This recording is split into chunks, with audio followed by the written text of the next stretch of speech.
Hey everybody, good morning, good afternoon, good evening, whatever time of day you're watching today. Sasha here. Today's Wednesday, so you know what today is. It's another episode of Wellness Wednesday. And subject of the video today, I will admit, it's not really a typical wellness topic, but it's just one that's piqued my curiosity. So folks, I have a question for you. Have you ever considered what the cost of convenience is compared to doing all the prep work yourself? From the thumbnail, I have my demonstration, which is French fries for the most part. I'm pretty sure most of us, doesn't matter where in the world, have seen bag of fries. Very convenient, work's done for you. All you gotta do, follow the instructions to basically finish cooking said fries.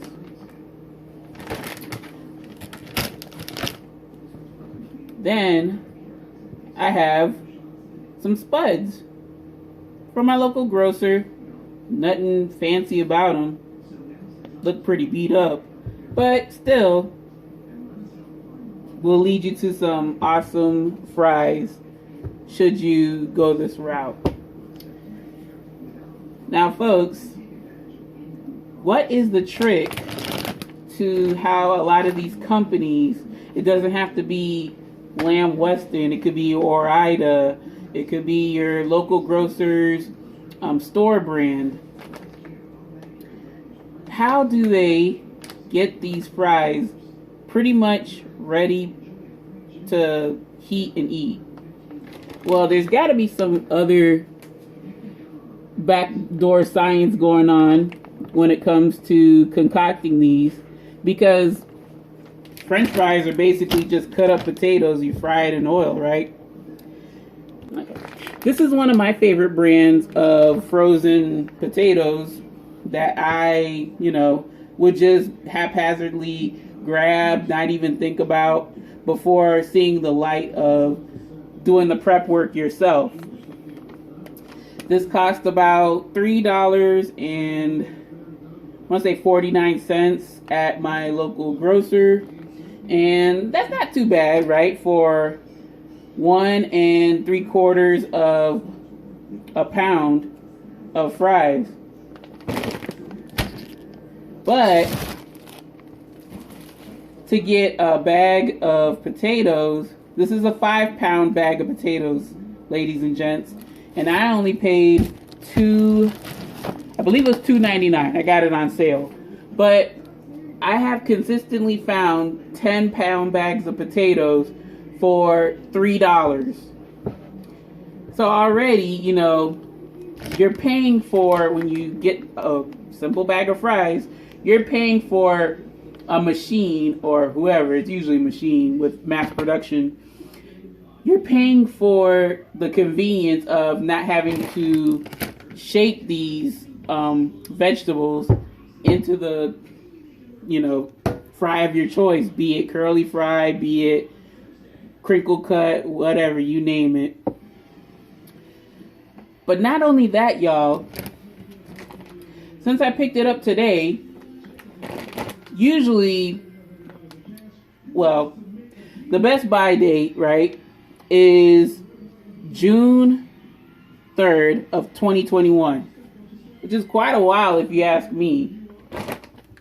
If I were to cut these potatoes and freeze them, they don't last that long, guaranteed, unless I vacuum sealed them.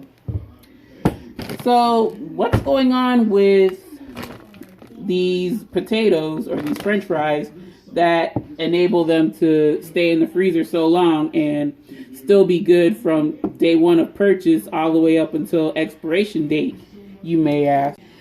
So there's got to be some additives going on, right? No matter how natural a product can be, quote unquote, and that's a buzzword that food companies like to use. No matter how natural a product may advertise itself, There's got to be some preservatives or some sort of malarkey going on where they have to add more than just your potato to these fries.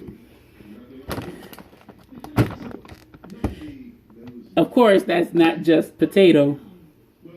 So let's go down the list and see what on earth that this company in particular added to their fries to make them freezer stable. So we got potatoes. That's fine. Perfect. Vegetable oil. Let's see. And then that vegetable oil is a blend of canola, palm, soybean, sunflower, modified food starch. So it's a mixture of corn, potato, tapioca starch, rice flour, dextrin, salt, leavening agent, which is disodium dihydrogen phosphate, and sodium bicarbonate. Sodium bicarbonate is baking soda. Dextrose, xanthan gum, and color, which is the annatto seed. Now, I have used annatto seed myself. In one of my Cooking for a Change videos, I actually have ground annatto. So, I mean, you could... Oh, I have it right here. See? So, annatto, folks, is just for coloring. I can get that. I could use that, but 9 times out of 10, I don't really care for it when it comes to fries. But yeah, y'all, it's a lot more than just your simple potato, right? So, I mean, you pay more, you get less. It's convenience, I will admit. But is it something that you want to, risk? I'm pretty sure, with a lot of the stuff, they can get rid of a lot of these agents, but the stability won't be as long as it is now. We're talking about a little under 2 years, ladies and gents, that this could stay in the freezer. But with a good old solid potato, it really, it's tenfold how it can last. So I just wanted to take this time and show y'all how quick it is to prepare your own fries. So I actually like skin on fries. These in particular, they do have skin on fries, the fries that I showed you y'all, but it's real simple. Cut down the middle. And then you can also, the beauty of, doing your own prep work is you can see visually if each potato, make sure it doesn't have any traces of cyanide. Or if you're peculiar about how your fries look, then, you can throw out the grown in and, unpleasant looking bits of the potato. But I'm pretty much solid with how my fries look. So you cut them. And y'all, this is like a treat, if anything. Like, I have other uses or other ways that I cut the potato. It's not necessarily just fries. Like, no, it's not a 5-pound bag of fries. But you could just transform those potatoes into whatever you want. And the same principle, well, my cutting board is slipping. The same principle goes for, tater tots. Although I think you need a mold for those. Tater tots, home fries, I'm trying to think, y'all. Tater tots, home fries, or some people call them home fries, but I call them, like cubed potatoes. And then, of course, just cutting them isn't enough. We're going to go through how, how long it really takes to do these fries. But I'm not going to bring y'all with me. I'm just going to show you. But you can actually see how many fries, I should say, is in one medium size or large. This could be large. One potato. I need to get a new cutting board, y'all. But not anytime soon. So yeah, y'all, I just came about this topic because tonight I was kind of craving some wings, and I had, I wanted to do like the Wingstop experience, quote unquote, in which, yeah, I'll, get the wings, but I also get celery, carrots, and then like a side. So my side is going to be fries because these potatoes got to get cut up.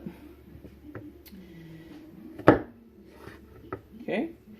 But the trick to, hand cutting your own fries, ladies and gents, is that you want to make sure that they're somewhat uniform. You don't have like, let's say steak cut size fries and then regular shoestring like fries. Well, that's not shoestring, but like regular hand cut fries and steak fries, because they're going to cook at various times. So let me bring y'all in closer so you can see. This is just one potato. One potato, folks. So see right there? That's one potato's worth of fries. It's amazing how, you cut a potato up depending on how thick, how large, or whatever. If you like skin on or skin off, that's one potato. Who knows how many potatoes are in this bunch in particular, but you get to see, if I like the potato quality. Of course, this is not done. I gotta walk you through the steps, the rest of the steps. But it's really, like, once you get acclimated to doing your own prep work, y'all, it's like clockwork. It's really not a big hassle. All right. Cold water. Well, I mean, the colder the better.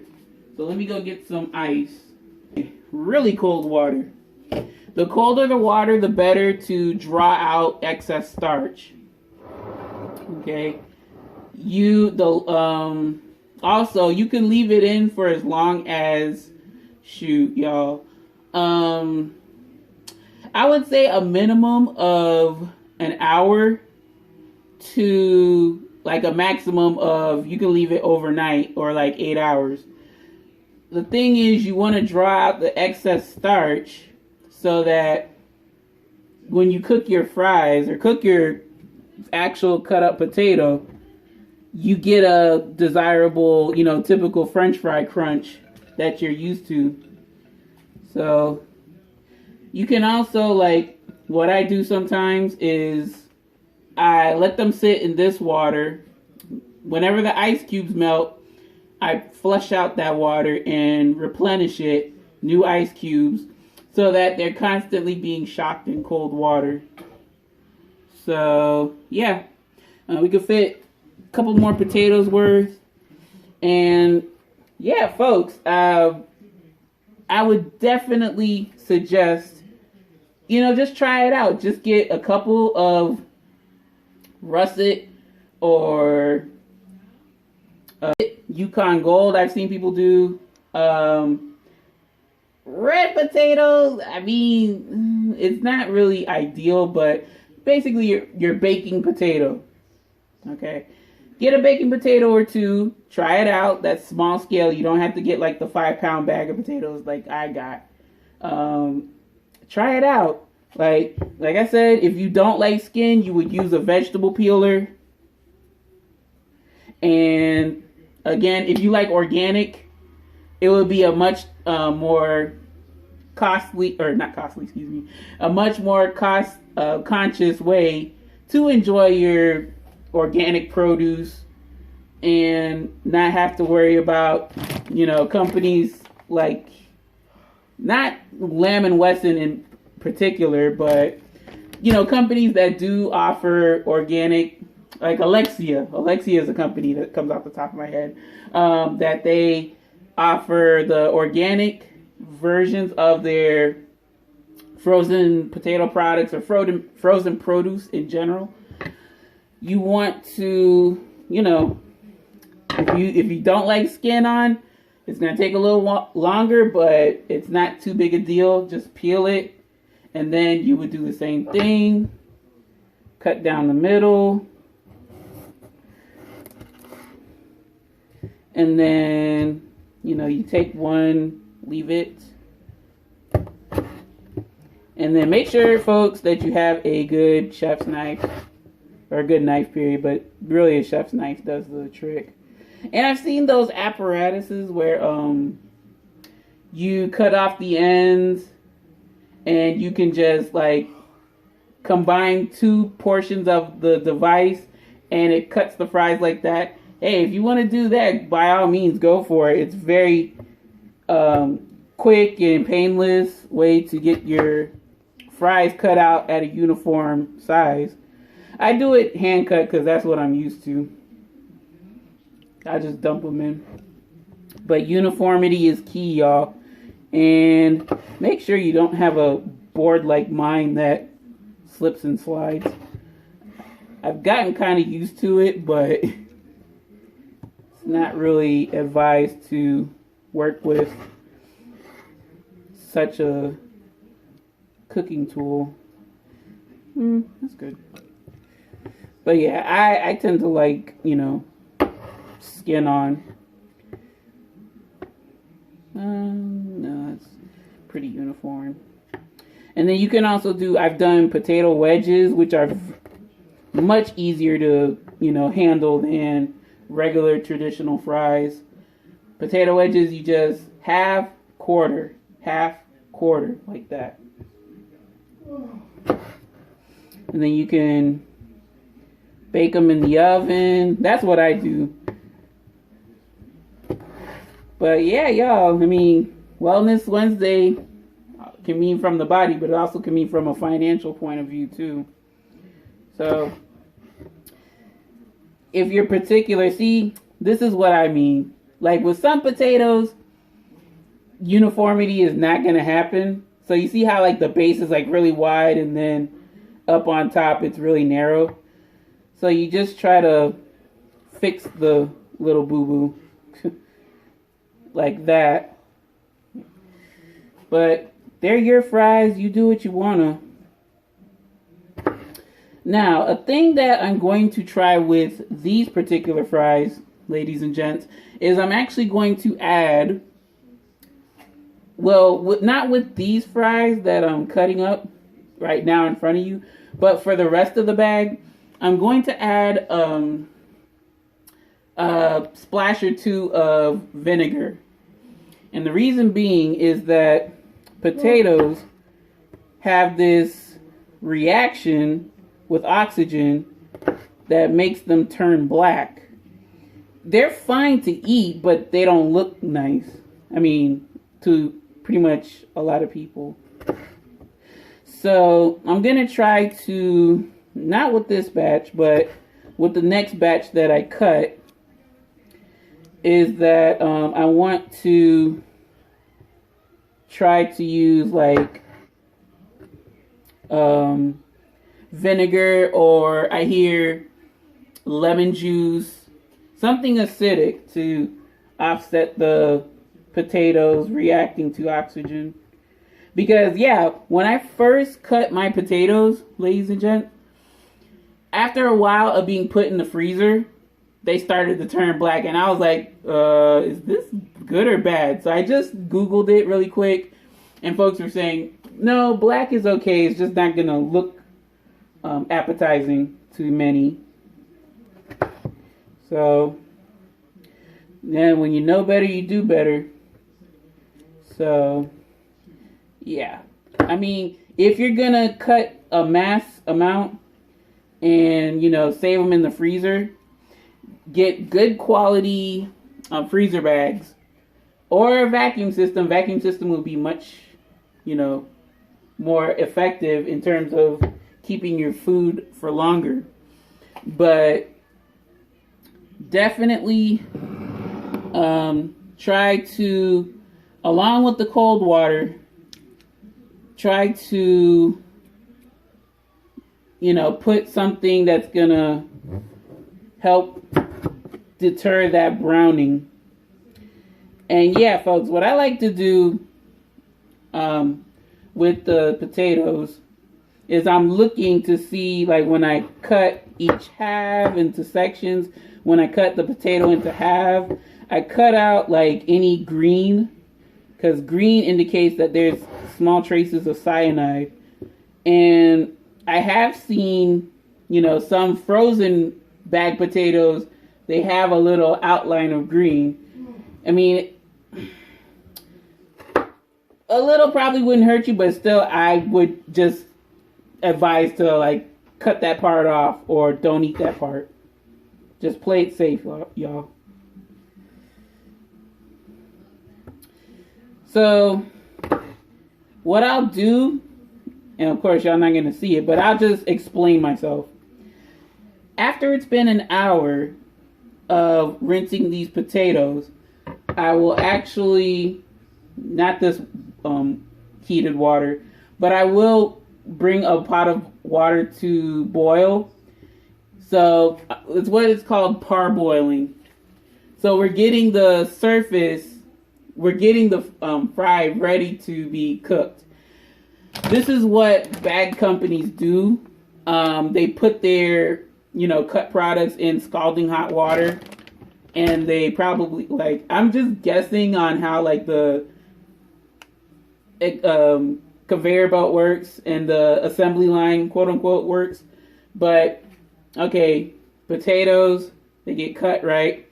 Then they go through hot water. You're basically doing the same thing as these giant machines, but you can actually inspect as you're doing.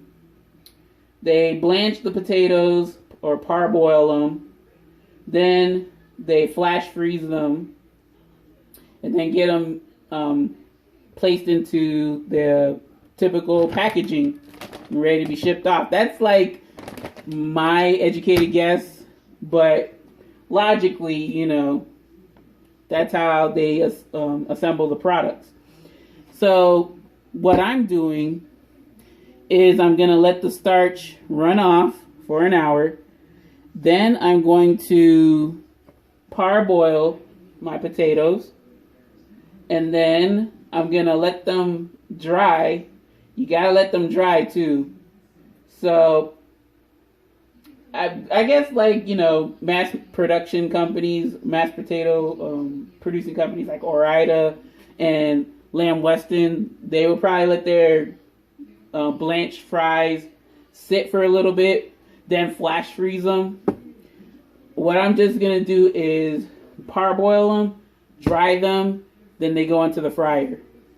And then I do the twice frying method, which I'm pretty sure, well, it depends. Some, like, because they have, well, Lamb Weston has the annatto coloring. So I'm thinking they didn't do like a twice fry. I don't know. I could be wrong. I'm probably being ignorant about their assembly procedure.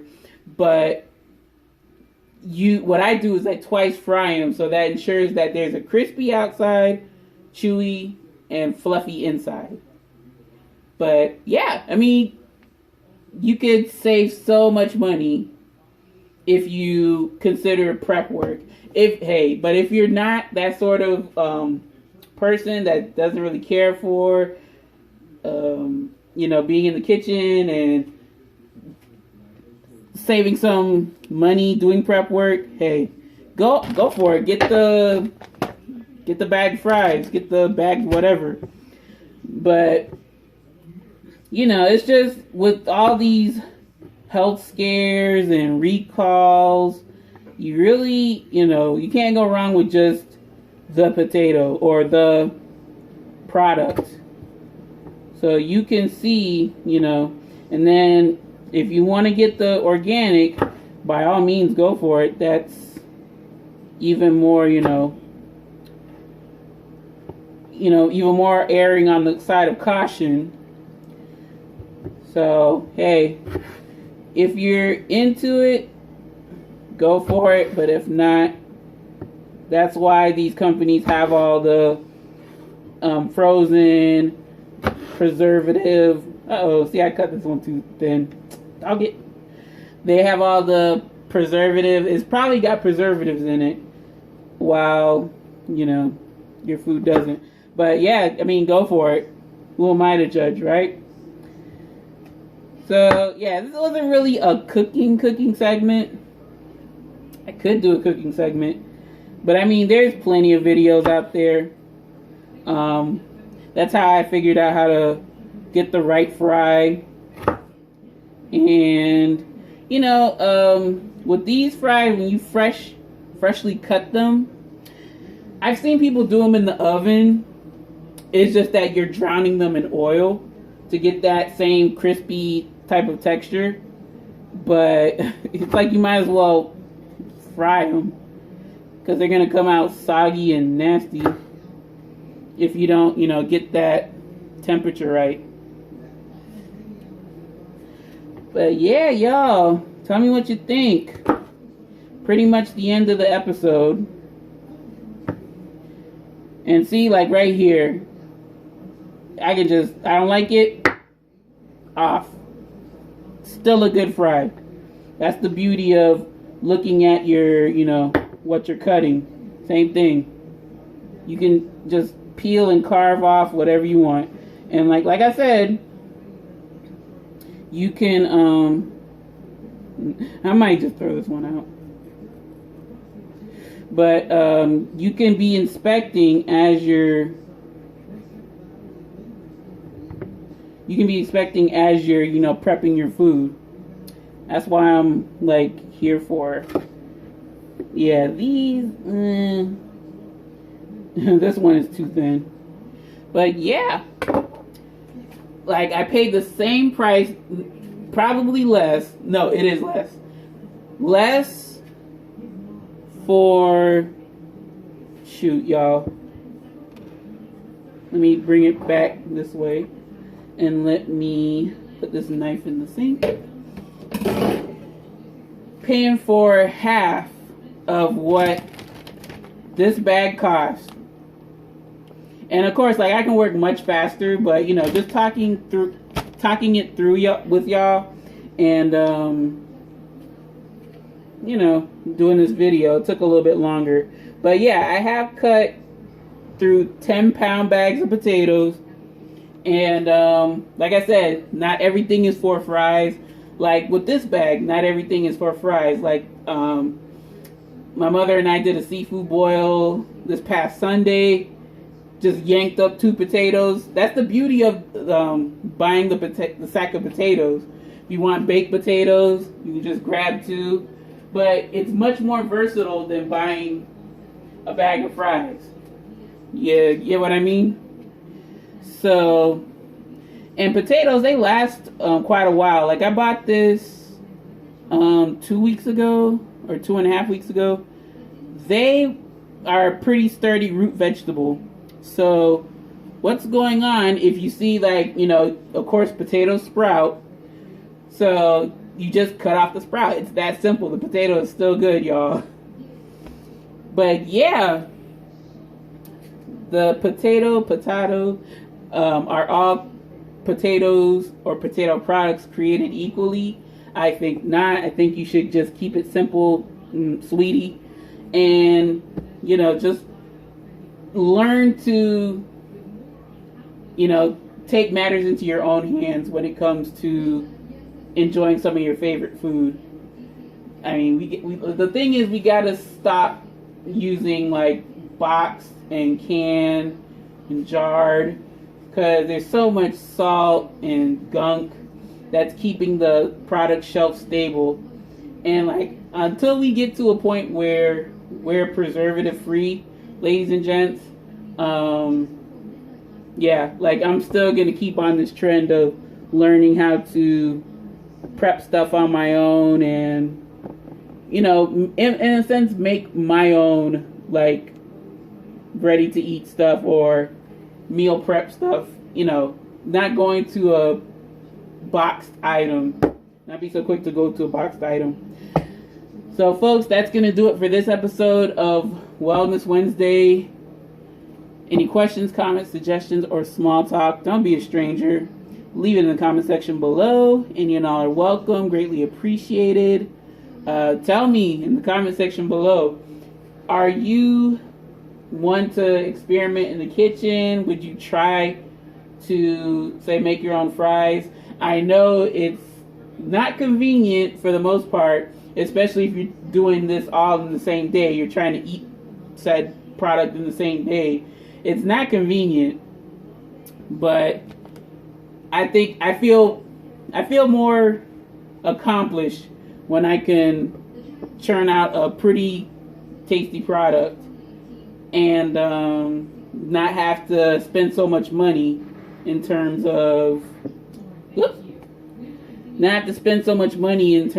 like trying to be convenient, you know. So yeah, I mean, ironically, I'm probably gonna use these, but not anytime soon. Not anytime soon, especially when I have like so many more potatoes to make. Diced potatoes. I really don't care for hash browns, but like the shredded hash browns, but you just need a specific tool for that. Or I think you could even just run it through a grater. But see, folks, that's the beauty of the internet. You just look online and find out how people get quality hash browns. Like tater tots, you just get hash browns and you form them into the tater tot shape you want. You know, it's just thinking outside the box, thinking outside the bag, thinking outside the jar. You can do it. I know you can. So yeah, folks, I will see you tomorrow for Thirsty Thursday, in which we are finishing the True Lemon Fruit Infusions. We're finishing the True Lemon Fruit Infusions variety pack with lemon cucumber.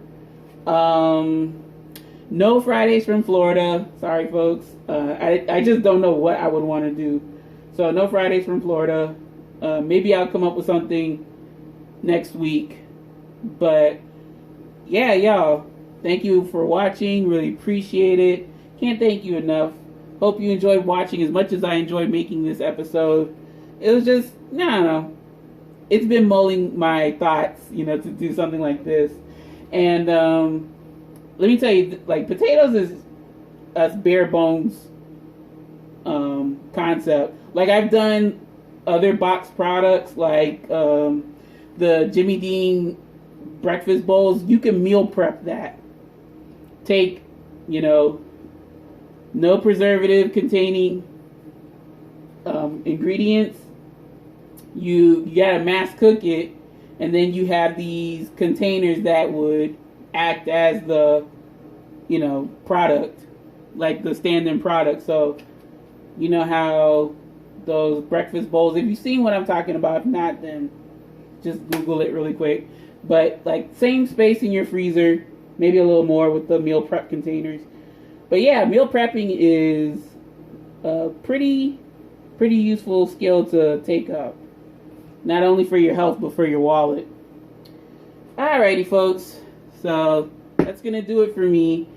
I got to get my chicken ready, and we are going to have an awesome Wing Wednesday. I will see y'all in the next video. So until then, my friends, take care. Take it easy. Make it a great day today and every day. And Sasha signing off. Bye now.